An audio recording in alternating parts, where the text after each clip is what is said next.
Assalamualaikum warahmatullahi wabarakatuh. Alhamdulillahirrabbilalamin. Allahumma sholli ala Sayyidina Muhammad wa ala ali Sayyidina Muhammad. Rabbi shrah li sadri wa yassir li amri wa hlul 'uqdatam min lisani yafqahu qawli. Amma ba'd. Alhamdulillah, kita bertemu lagi dengan saya Nur Fajri Al-Najahi di channel YouTube Al-Najahi Channel.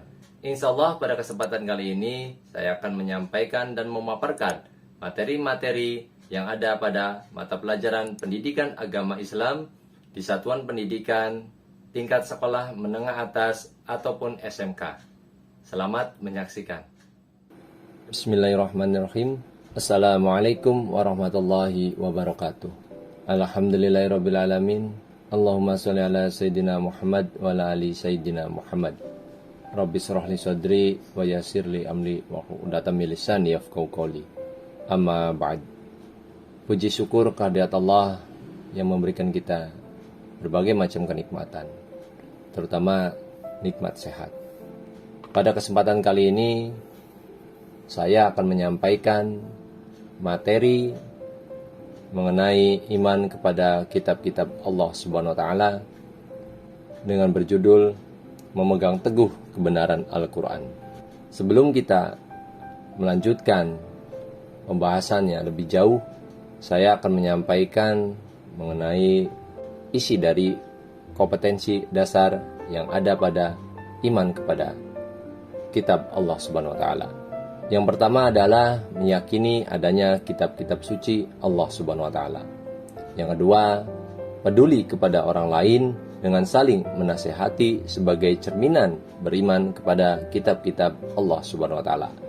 Yang ketiga, menganalisis makna iman kepada kitab-kitab Allah Subhanahu wa Ta'ala.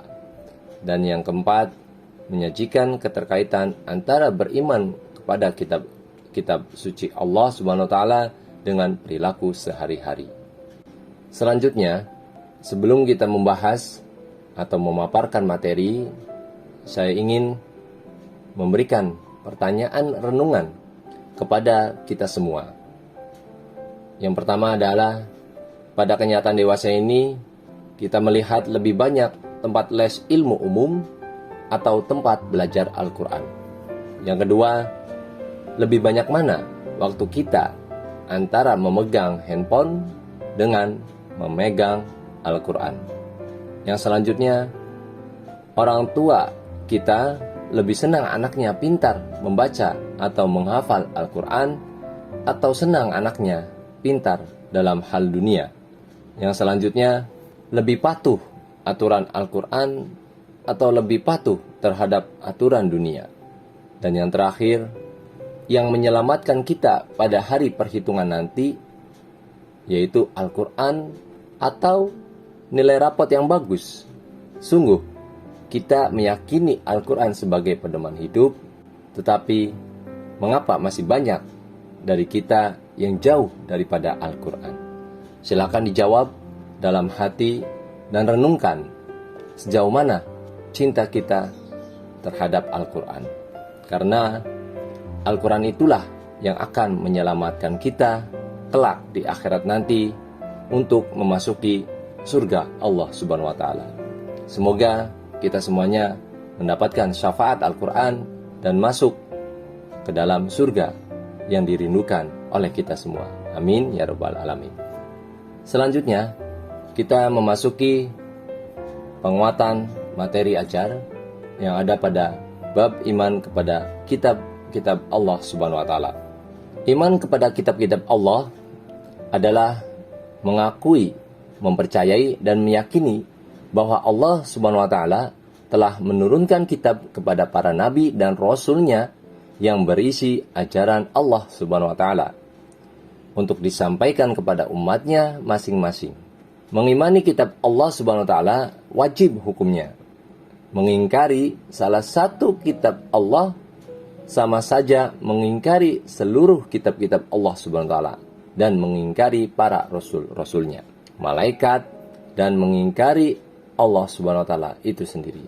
Iman kepada kitab-kitab suci dalam Islam merupakan kesatuan yang tak terpisahkan dengan iman kepada Allah Subhanahu wa Ta'ala, malaikat, dan rasul.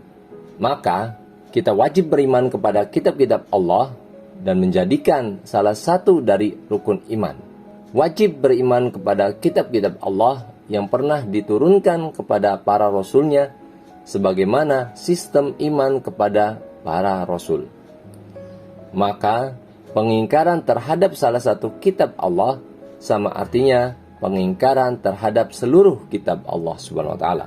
Sebab itulah kita wajib beriman kepada kitab yang diturunkan kepada Nabi Ibrahim, Taurat yang diturunkan kepada Nabi Musa, Zabur kepada Nabi Dawud, Injil kepada Nabi Isa, dan yang terakhir kitab Al-Quran yang diwahyukan kepada Nabi Muhammad sallallahu alaihi wasallam. Iman berasal dari bahasa Arab, yaitu amana yu'minu imanan, yang artinya yakin atau percaya. Adapun kata kitab, kitabun yang memiliki bentuk jamak, yaitu kutubun, berasal dari kata kataba. Kataba berarti menulis atau mengumpulkan. Dan Alkitab bentuk isim atau kata benda dari kataba, berarti tulisan yang lengkap atau kumpulan tulisan. Kata Alkitab di dalam Al-Quran digunakan untuk menamakan Al-Quran atau menjadi nama lain dari Al-Quran. Allah Subhanahu wa taala berfirman, "Zalikal kitabu la raiba fihi hudal lil muttaqin."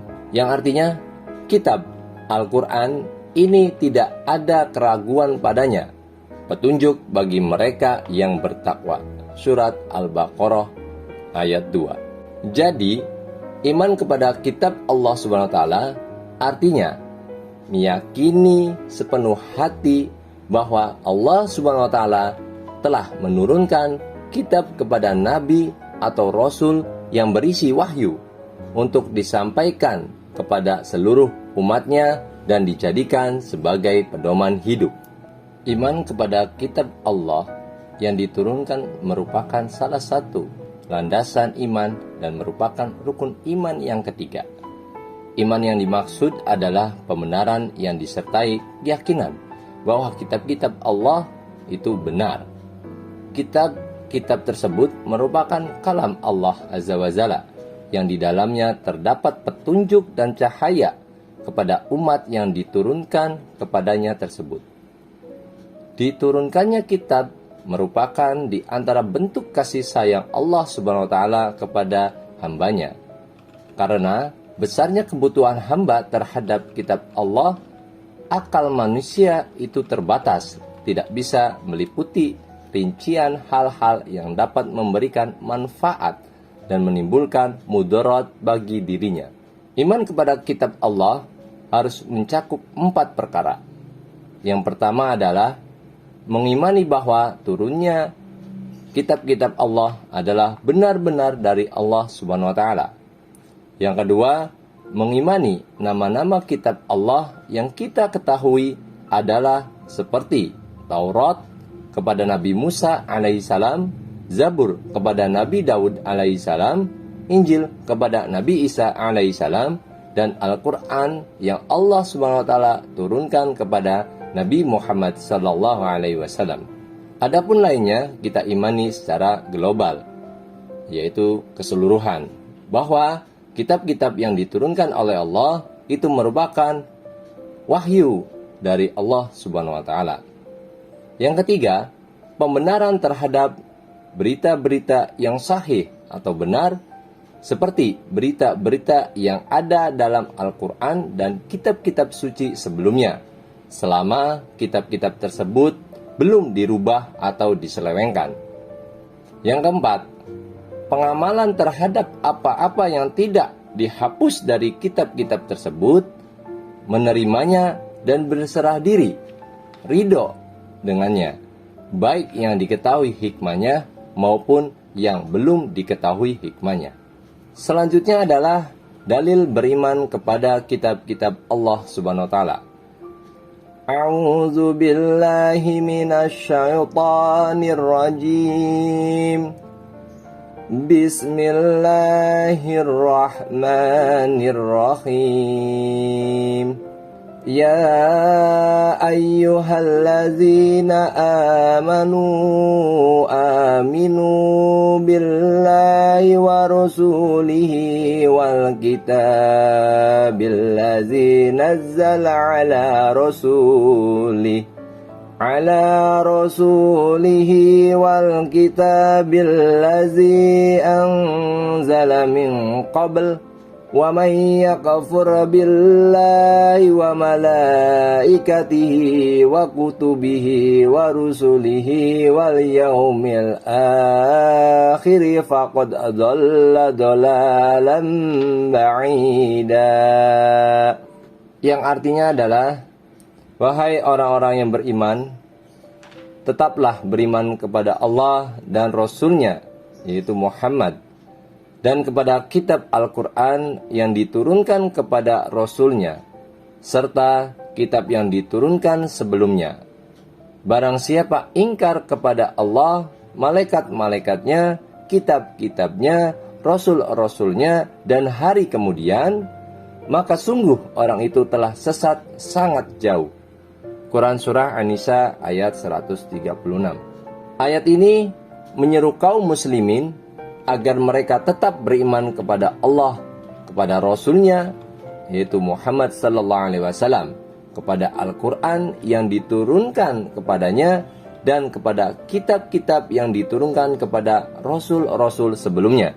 Kemudian, ayat ini memperingatkan orang-orang yang mengingkari seruannya, barang siapa mengingkari Allah, para malaikatnya, kitab-kitabnya, dan hari akhir, ia telah tersesat dari jalan yang benar, yaitu jalan yang akan menyelamatkan mereka dari azab yang pedih dan membawanya kepada kebahagiaan yang abadi. Iman kepada kitab-kitab Allah dan kepada Rasul-Rasulnya adalah satu rangkaian yang tidak dapat dipisahkan. Apabila ada orang yang mengingkari sebagian kitab atau sebagian Rasul, maka hal itu menunjukkan bahwa ia belum meresapi hakikat iman. Karena itu, imannya tidak dapat dikatakan iman yang benar, bahkan suatu kesesatan yang jauh dari bimbingan hidayah Allah Subhanahu wa taala. Selanjutnya adalah unsur-unsur kitab samawi. Rukun iman yang ketiga adalah iman kepada kitab Allah Subhanahu wa taala. Arti kata kitab adalah tulisan atau yang ditulis. Berasal dari kata kataba yang berarti menulis. Dalam bahasa Indonesia, kitab diartikan buku. Adapun yang dimaksud kitab di sini adalah kitab suci. Ada dua jenis kitab suci. Yang pertama adalah kitab suci samawi, yakni kitab suci yang bersumber dari wahyu Allah Subhanahu wa taala dan biasa disebut kitabullah atau kitab Allah Subhanahu wa taala. Ada yang berwujud kitab dan ada yang berwujud syahifah atau mushaf atau suhuf. Penjelasannya adalah, yang pertama suhuf. Suhuf menurut bahasa berarti lembaran. Sedangkan menurut istilah dalam bahasa Arab, yaitu wahyu Allah yang disampaikan kepada para rasul tetapi tidak wajib disampaikan atau diajarkan kepada manusia. Jadi, untuk suhuf ini merupakan lembaran-lembaran yang berisikan wahyu Allah Subhanahu wa taala. Dan untuk para rasul, suhuf ini hanya untuk dirinya sendiri sebagai pengingat mendekatkan diri kepada Allah, namun tidak wajib disampaikan atau diajarkan kepada manusia. Yang kedua adalah mushaf atau syahifah. Menurut KBBI, adalah bagian naskah Al-Quran yang ditulis tangan, atau naskah kuno, atau koleksi lembaran Al-Quran. Seringkali kita terbiasa mendengar tentang mushaf. Sebenarnya, Al-Quran dan mushaf merupakan dua hal yang berbeda. Namun, adanya ketidaksempurnaan penyerapan kata bahasa Arab ke dalam bahasa Indonesia yang menyebabkan terjadinya perbedaan makna juga. Sebenarnya, perbedaan keduanya pun sangat tipis, sehingga banyak orang menganggap bahwa Al-Quran dan mushaf merupakan dua hal yang sama. Sedangkan mushaf sendiri diartikan sebagai lembaran yang sudah terjilid yang isinya menghimpun ayat-ayat suci Al-Quran dan ditulis dalam urutan yang jelas serta keutuhannya yang tetap dijaga. Sedangkan kita semua membuka Kamus Besar Bahasa Indonesia, maka kita semua akan menemukan arti bahwa mushaf merupakan bagian dari naskah Al-Quran yang ditulis tangan.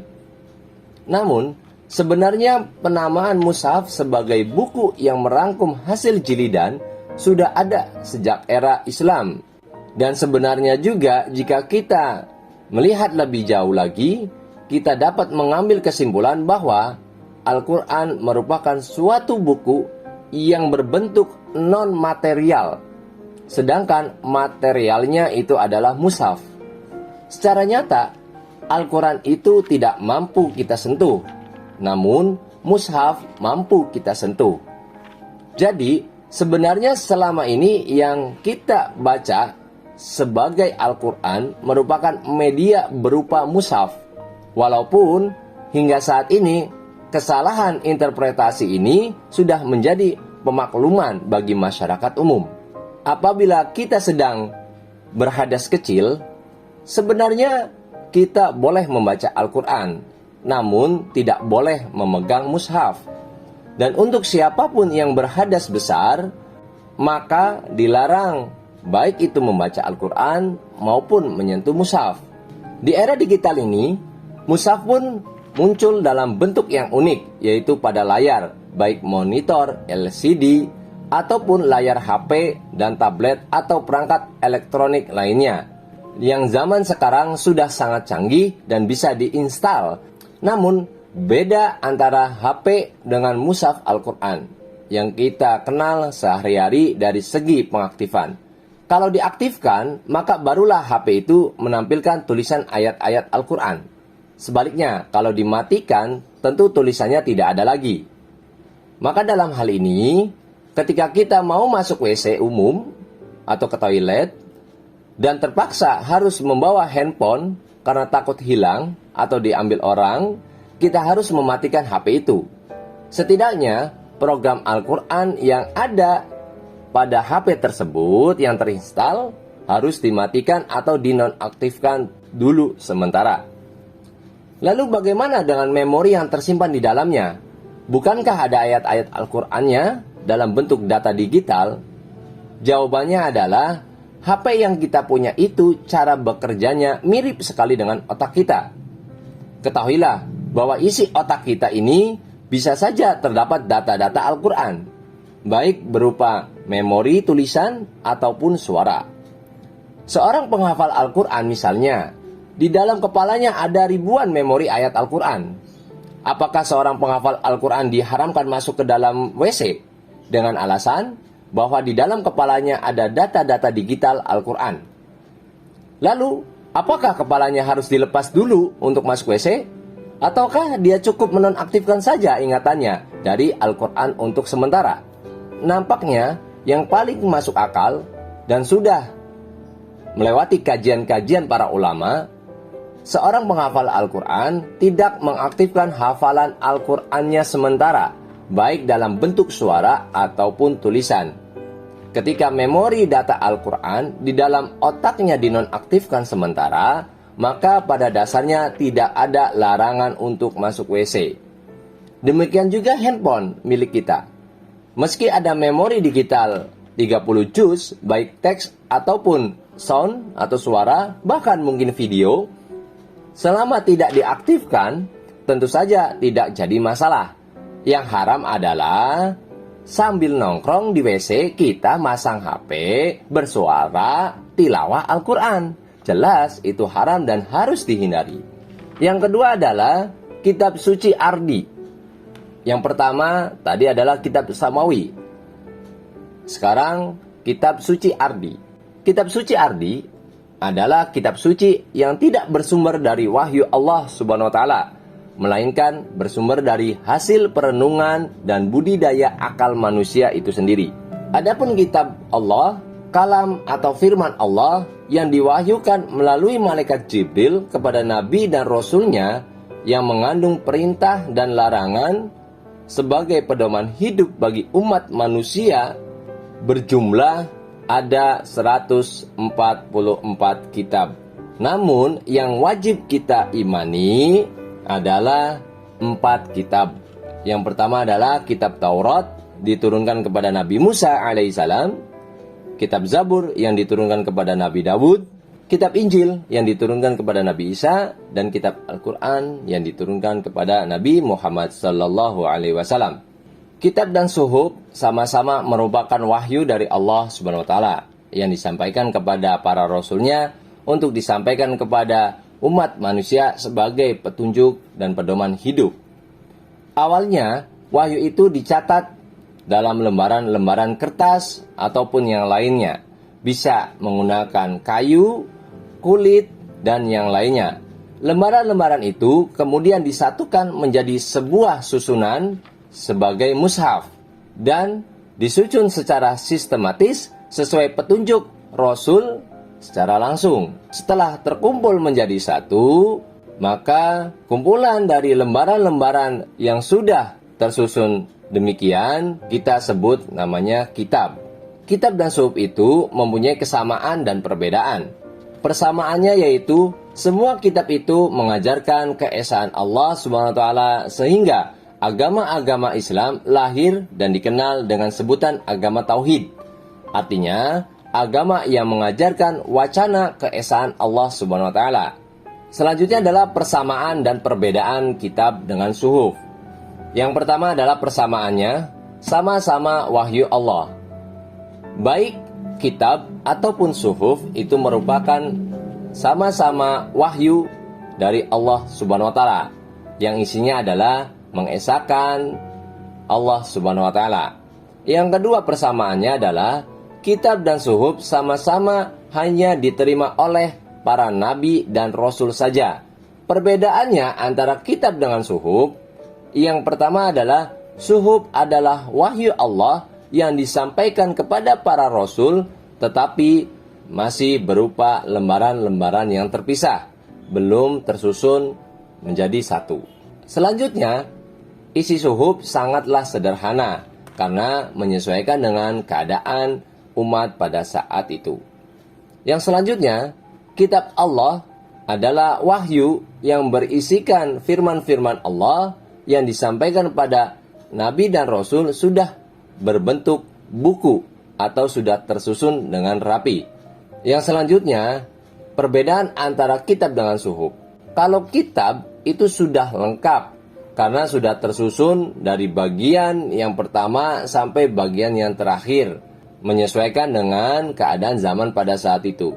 Sedangkan suhuf hanya sebuah ringkasan-ringkasan perintah atau larangan yang sederhana. Itulah perbedaan dan persamaan kitab dengan suhuf. Adapun penerima suhuf yang kita ketahui adalah yang pertama Nabi Adam, yaitu berjumlah 10 suhuf. Selanjutnya Nabi Syed alaihissalam menerima 50 suhuf, dan Nabi Idris menerima 30 suhuf, dan Nabi Ibrahim berjumlah 30 suhuf. Itu saja yang bisa saya sampaikan. Kurang lebihnya mohon maaf. Apabila ada hal yang ingin ditanyakan, silakan hubungi saya atau bisa komentar di video ini. Kita tutup dengan doa akhir majelis.